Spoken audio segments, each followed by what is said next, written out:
نظر بد کا روحانی علاج۔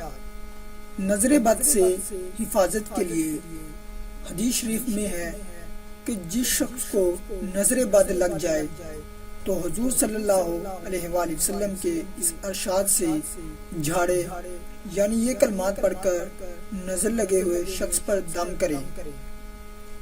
بسم اللہ اللہم اذھب حرها وبردها ووسبها۔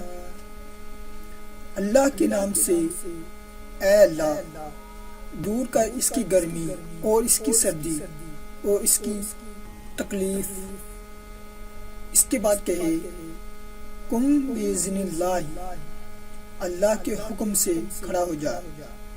اللہ تعالی نظر بد سے شفا عطا فرمائے، آمین۔